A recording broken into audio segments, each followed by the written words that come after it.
So hello everyone, this is Ujjwal और इस video के अंदर हम बात करने वाले हैं 7 अगस्त शिफ्ट 1 के अंदर एमएससी सीटी में क्या क्वेश्चंस आपको फिजिक्स, केमिस्ट्री और मैथ्स में पूछे गए थे। तो वो सारे क्वेश्चंस हम यहाँ पर थोड़ा बहुत करके डिस्कस करेंगे। So let's start this video without wasting the further time.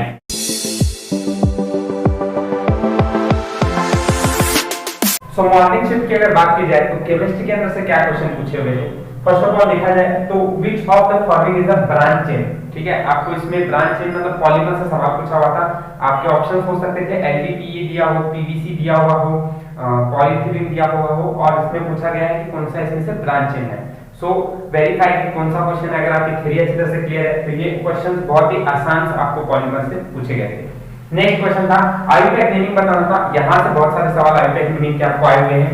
Question 7 IUPAC naming में ये जो स्ट्रक्चर है इसका आईयूपैक नेम क्या है। CH311CH CH2CH2। ठीक है, तो इसका आईयूपैक नेम बताना था। ये हमको बॉन्ड लाइन फार्मूला दिया था और इसका आईयूपैक नेम बताना था। और ये वाला एक एरोमेटिक रिंग टाइप का एक एलिमेंट था और उसका हमको आईयूपैक नेमिंग बताना था। सो ये कुछ क्वेश्चंस थे जो आपको आईयूपैक नेमिंग से पूछे हुए थे। नेक्स्ट एक क्वेश्चन था दैट इज ये आईयूपैक नेमिंग आपका अच्छी तरह से रहना चाहिए। ये एक अच्छा प्रिपरेशन था तो आपके 3 मार्क्स यहां से आराम से मिल जाते हैं आपको। Next one Henry's law. अब हेनरीज लॉ के ऊपर अगर बात की जाए तो हर शिफ्ट के अंदर हेनरीज लॉ से तो सवाल पूछा ही गया है। सो ये बहुत ही इंपॉर्टेंट क्वेश्चन है, इसको आप दिमाग में रखिए एंड इसकी प्रिपरेशन सही से कीजिए। इसकी यूनिट पूछे जा सकते हैं, हेनरीज लॉ का यूनिट क्या होता है। तो एक और बात बता दूं, अगर कोई पूछेगा हेनरीज लॉ में हेनरीज कांस्टेंट का यूनिट क्या है तो Henrys constant is denoted by kh is mole पर लीटर बार। ठीक है, बार मतलब एटमॉस्फेयर में रहता है, इसके एटमॉस्फेयर भी बताया जाता है। मोल पर लीटर बार और मोल पर डीएम क्यूब इनटू एटमॉस्फेयर और बार। तो ये कुछ आपको यूनिट्स याद रखने हैं इनके और फार्मूला भी याद रखना है सॉल्युबिलिटी का और ये सब का। सो आपको इसके न्यूमेरिकल सॉल्व करने आसान होंगे। Next one bond angle of methane. इसका बॉन्ड एंगल पूछा गया था मीथेन का। This is related with chemical bonding से सवाल आया हुआ था, मतलब 11th का जो टॉपिक है। सो उसके भी अब जरूरी नहीं है कि बॉन्ड एंगल ऑफ मीथेन पूछा गया है। आप बॉन्ड एंगल ऑफ NH3 कितना रहता है, बॉन्ड एंगल अगर हम HCOF4 HCF2 इन एलिमेंट्स का देखा जाए तो इनके भी बॉन्ड एंगल आपको याद रहने चाहिए। इसके रिलेटेड सवाल केमिकल बॉन्डिंग में आ सकता है आगे के शिफ्ट के अंदर भी। Next one oxidation state of Mn in MnO4-। तो ये भी एक इंपॉर्टेंट सवाल है। यहाँ से सवाल ऑक्सीडेशन स्टेट आपको किसी भी एलिमेंट का निकालना आना चाहिए। अब इसका ऑक्सीडेशन स्टेट कितना था ये आपको पूछा गया था। तो -8 वहां जाके +8 हो जाएगा और -1 ऑक्सीडेशन स्टेट Mn का कितना है +7 आ जाएगा। ये आपको बेसिक से जो पता होना चाहिए इन सब चैप्टर्स के अंदर। Next which of the following polymer is extracted from nature. तो कौन सा पॉलीमर है जो नेचर से एक्सट्रैक्ट होता है, कौन सा पॉलीमर है वो आप देख सकते हैं। 3-4 एग्जांपल्स है, आप ध्यान में रखिए उनको। सिंपल क्वेश्चन पूछा गया था फिर से पॉलीमर से। नेक्स्ट बॉन्ड एंगल हमको बताना है कि बॉन्ड लेंथ इसमें किसका सबसे ज्यादा होता है। तो मैंने शायद ऐसे रिलेटेड ही सवाल पूछा है, तो बॉन्ड लेंथ किसका सबसे ज्यादा है ये आपको ये चीज हेल्प कर देगी। सो ये भी एक सवाल जो पूछा गया था HB से, बहुत ही सवाल, ये भी ध्यान में रखना है। नेक्स्ट वन जो सवाल है EDTA means ethylene diamine tetraacetate जो है is used for dash treatment. किसके ट्रीटमेंट के लिए यूज किया जाता है। तो ये भी बहुत सिंपल सवाल पूछा हुआ था और from coordination compound. Next one which of the following amine is not aromatic. इसमें से कौन सा अमाइन जो है वो एरोमेटिक नहीं है। तो ऑप्शंस आपको एज पर वैसे ही दिया होगा। नेक्स्ट वन इलेक्ट्रोकेमिस्ट्री सवाल पूछा गया how many coulombs of electricity is required to produce 5 gram of CaCl2। अब ये लास्ट में CaCl2 जो है ये मैंने अपनी मदद से लिखा है। ऐसे ही रिलेटेड सवाल पूछा जा सकता है, शायद CaCl2 बोला हो या NaCl बोला हो, किसी से भी रिलेटेड कितने कूलम्स इलेक्ट्रिसिटी लगते हैं ये हमको फाइंड करना था। So just a simple question, इसका फार्मूला अगर आपको पता होगा तो आंसर इजीली सॉल्व हो जाता है। सो ये कुछ क्वेश्चंस है जो आपको केमिस्ट्री के अंदर से पूछे गए थे शिफ्ट 1 के अंदर आज के पेपर में।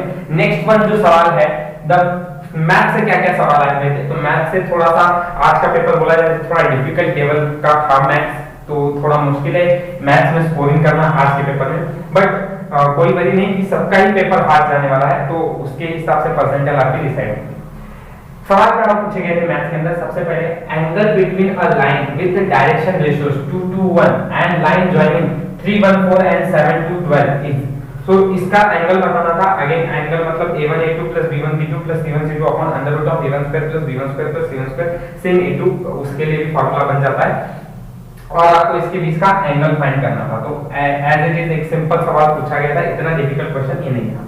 नेक्स्ट इसके बाद देखा जाए तो if A B C are three vectors which are perpendicular to ये तीन हमारे पास वेक्टर्स देके रखे हुए सच दैट a की वैल्यू कितनी है, b की कितनी है, c की कितनी है, तो a + b + c कितना होने वाला है। तो ये भी वेक्टर से बहुत सिंपल क्वेश्चन आपको पूछा गया था।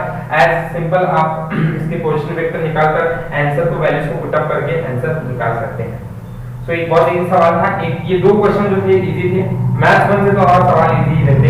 प्रॉब्लम आती है यहाँ वाले में। अब यहाँ ये लिमिट्स का सवाल पूछा गया आपसे, एक डिफिकल्ट क्वेश्चन, थोड़ा सा इसके अंदर हमको स्क्वायर्स पे और थोड़ा सा ऑब्जर्व करना पड़ेगा कि कौन सा स्क्वायरिंग कर सकते हैं क्या हम, या स्क्वायर बन सकता है क्या, किसी का परफेक्ट क्यूब रूट आ सकता है क्या, या फैक्टराइज करके इसको सिंपलीफाई कर सकते हैं क्या। तो जो दिमाग आपका चलता है वो करकर इस आंसर को आप सॉल्व कर सकते हैं।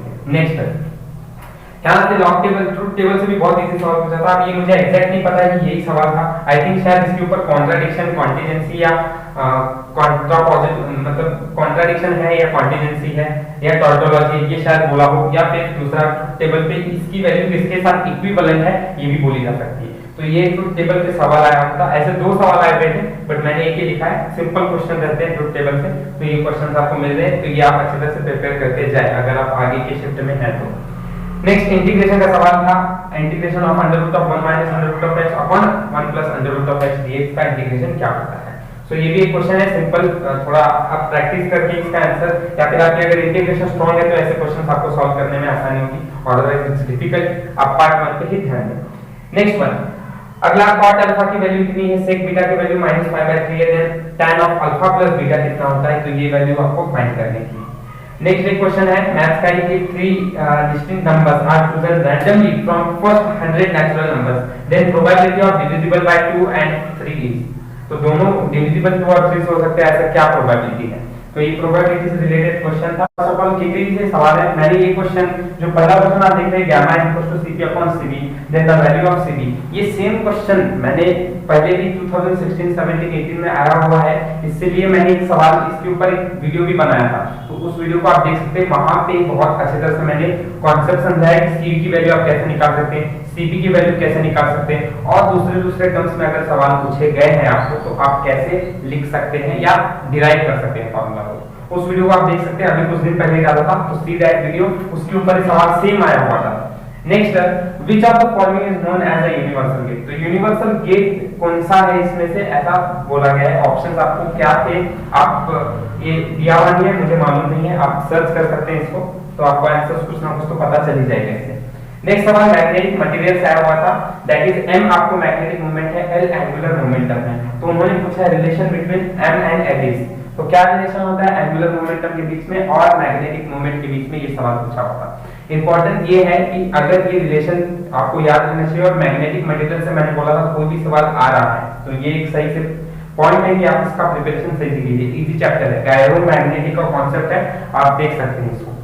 नेक्स्ट इसके बाद नेक्स्ट ओवरटोन के सवाल, मैंने इसमें बोला था कि ओवरटोन के सवाल आपको सुपरपोजिशन ऑफ वेव्स के अंदर मिलेंगे। इस आज के शिफ्ट में भी सवाल पूछा गया था ओवरटोन के ऊपर, open pipe and close pipe में, तो उसको भी इस तरह से प्रिपेयर करें।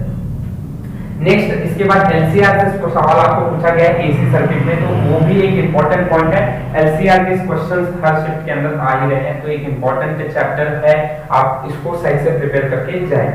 नेक्स्ट ग्रेविटेशन से है, और ग्रेविटेशन से जो सवाल इस शिफ्ट में पूछा गया था, दैट इज हाइट h दी हुई है, r रेडियस दिया हुआ है, g, और फिर इसके बाद इसमें क्या बोला गया था कि आपको कैपिटल G की वैल्यू बतानी थी। बट यहाँ कंडीशन ये था, उन्होंने सिंपली नहीं दिया था, कैपिटल G की वैल्यू आपको बतानी है, उसके अंदर हाइट उन्होंने डाल दिया है, रेडियस डाल दिया गया है, एंड साथ साथ उन्होंने डेंसिटी, वॉल्यूम, ये सारे कॉन्सेप्ट्स डालकर अलग अलग सवाल को, इस फॉर्मूले को अलग तरीके से ही बनाया था। तो एक इंपॉर्टेंट है आपको इसका बेसिक पता होना चाहिए, सबसे इंपॉर्टेंट। एंड सेकंड कि आपको अलग अलग टर्म्स पता होना चाहिए, जैसे density is equal to mass upon volume है, तो मास क्या हो जाएगा density into volume, and volume हमको पता है अगर वो स्फीयर है तो 4/3 पाई आर क्यूब रहता है, तो हमारा अर्थ भी स्फीयर जैसा ही है, तो उसका भी वॉल्यूम 4/3 पाई आर क्यूब रहता है। तो ऐसे टर्म्स के अंदर फार्मूला को बनाकर मैनिपुलेट करके हमको दे रहे हैं सीडी के अंदर, तो ये आपका इंपॉर्टेंट रोल है कि आप ये सारे ऐसे टाइप के क्वेश्चंस, ऐसे फार्मूलेस की बेसिक्स आपको पता होना चाहिए, ठीक है। ओके, नेक्स्ट साइलेंट फ्रीक्वेंसी आपको दिया हुआ था, एम्पलीट्यूड आपको गिवन था, ऑसिलेशन से सवाल था एंड बोला था टाइम पीरियड बताओ। तो ऐसे टाइप के भी सवाल हैं, ये सीटी के अंदर आए गए हैं, सिंपल क्वेश्चंस पूछे गए थे। या पूछे जाते हैं इसके ऊपर। सो प्रिपेयर कीजिए इन सब चैप्टर्स को। आई होप ये सारी चीजें आपको समझ में होगी। और फिजिक्स के अंदर कुछ इतने ही सवाल मिलेंगे, बट ऐसा कहा जाए तो ये मीडियोकर लेवल के क्वेश्चन हैं जो आपको अच्छे से प्रिपेयर आने ही चाहिए करने के लिए। होप ये सारी चीजें आपको समझ में आएगी। If you enjoyed this video, then like, share and subscribe my channel. Thank you for watching my video. All the best for your MSc.